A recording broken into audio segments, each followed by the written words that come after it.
Today we'll start chapter 5 Democratic Rights. We'll start with 5.1 Life Without Rights. Prison in Guantanamo Bay. About 600 people were secretly picked up by the US forces from all over the world and put in a prison in Guantanamo Bay, an area near Cuba controlled by American Navy. They were enemies of the US and linked to the attack on New York on 11 September 2001. The US Army arrested them, interrogated them, and decided whether to keep them there or not. Amnesty International, an international human rights organization, collected information on the condition of the prisoners in Guantanamo Bay and reported that the prisoners were being tortured in ways that violated the US laws. An independent inquiry by the UN supported these findings. The UN Secretary General said that prison in Guantanamo Bay should be closed down. The US government refused to accept these plans. Citizens' rights in Saudi Arabia. The country is ruled by a hereditary king, and the people have no role in electing or changing the rulers. The king selects the legislature as well as the executive. He appoints the judge and can change any of their decisions. Citizens cannot form political parties or any political organization. Media cannot report anything that the monarch does not like. There is no freedom of religion. Every citizen is required to be Muslim. Non Muslim residents can follow their religion in private, but not in public. Women are subjected to many public restrictions. The testimony of one man is considered equal to that of two women. Ethnic massacre in Kosovo. You might think that this is possible in an absolute monarchy, but not in countries which choose their rulers. Just consider this story from Kosovo. This was a province of Yugoslavia before it split. In this province, the population was overwhelmingly ethnic Albanian, but in the entire country, Serbs were in majority. A narrow minded Serb nationalist, Milosevic, had won the election. His government was very hostile to the Kosovo Albanians. He wanted to Serbs to dominate the country. Many Serb leaders thought that ethnic minorities like Albanians should either leave the country or accept the dominance of the Serbs. This is what happened to an Albanian family in town in Kosovo in April 1999. Milosevic lost power and was tried by the International Court for Justice and Crimes Against Humanity. 5.2 Rights in a Democracy. You would perhaps desire a system where security, dignity, and fair play are assured to everyone.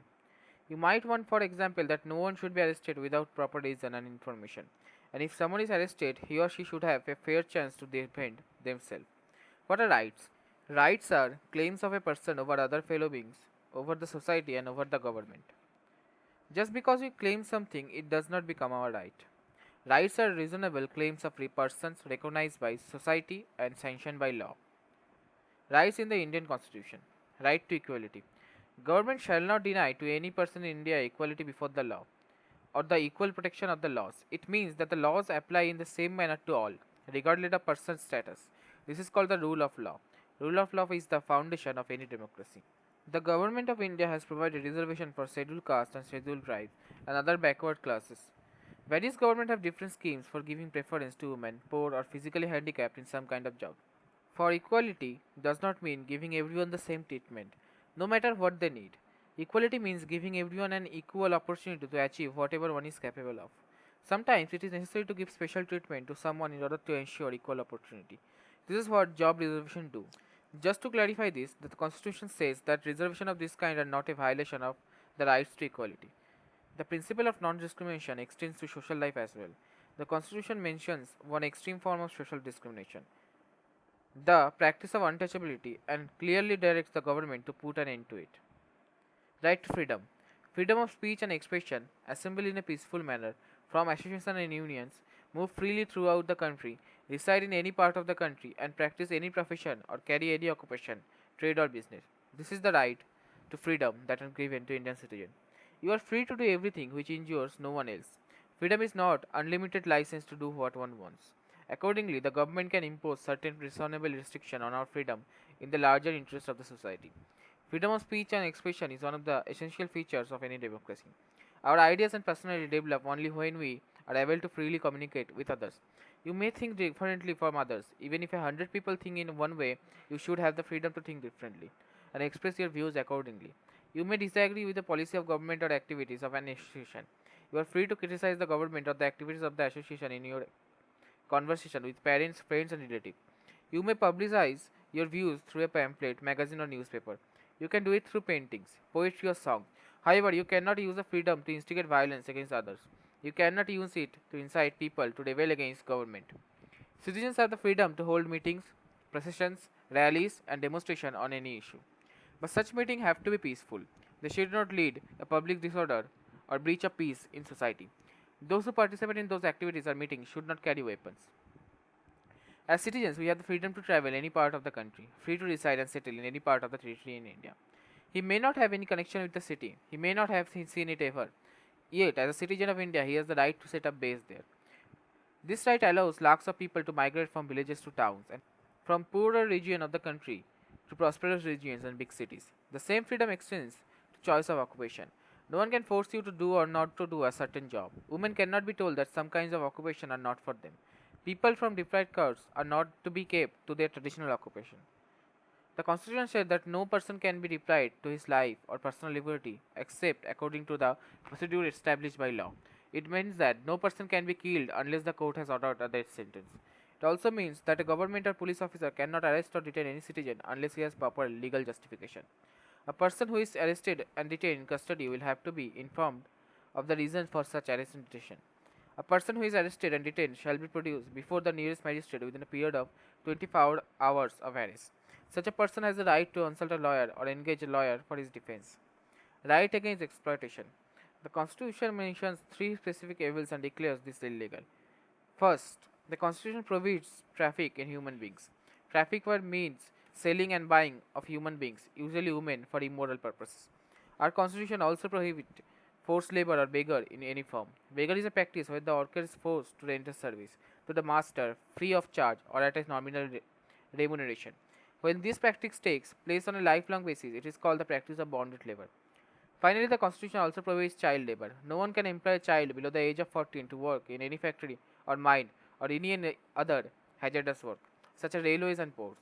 Using this as a basis, many laws have been made to prohibit children from working in industries such as beadi making, firecrackers, and matches printing and dyeing. Right to freedom of religion. Some may not believe in any religion.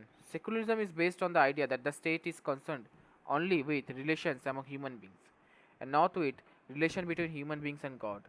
A secular state is one that does not establish any one religion as official religion. Indian secularism practices an attitude of a principle and equal distance from all religion. The state has to be neutral and impartial in dealing with all religions. Every person has a right to profess, practice, and propagate the religion he or she believes in. Every religious group or sect is free to manage its religious affairs. A right to propagate one's religion, however, does not mean that a person has right to compel another person to convert into his religion by means of force, fraud, inducement, or allurement. Of course, a person is free to change religion on his own will. Freedom to practice religion does not mean that a person can do whatever he wants in the name of religion.